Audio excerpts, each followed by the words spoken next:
Hi everyone, today we have this platform called IPRoyal and this is the best premium quality proxies providing platform. Now before we dive in, there's a link in the description that you can access to get yourself extended free trial as well as exclusive bonuses. Jumping straight onto the platform, you can see we are currently on its homepage and we have different proxies available for Royal, residential, data center, static residential proxies and mobile proxies. Now you can also purchase all of these according to your requirements. You have your statistics, Royal, and all those that you can choose from, and you can simply place your order. On the left side basically will be your proxies listed, as you can see under proxies, and this is for the Royal residential. This is basically of course related to geo restrictions that are going to be provided using this proxy. Now you know how proxies work, and you also have your static residential. Of course this is going to be having its own perks since it is the static one,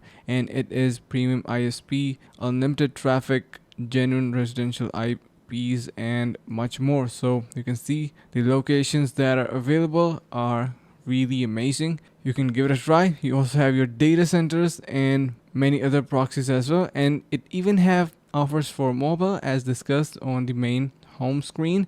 So if we head over to that, you will be able to see we have that mobile support. So you can see we have various features for it as well. Now the tools that it provides, it have a browser extension that you can install for your Chrome or maybe Firefox if you use. You have your proxy tester, so in case to make sure that everything is working perfectly fine. Now let's assume that if you are still unsure about IPRoyal, you can head over to the reviews. You can see a powerful tool for efficient IP restriction evasion, outstanding value for money, and much more. So to give it a try to IPRoyal, you can head over to the link in the description to get yourself extended free trial as well as exclusive bonuses. Thank you so much for watching. See you in the next video.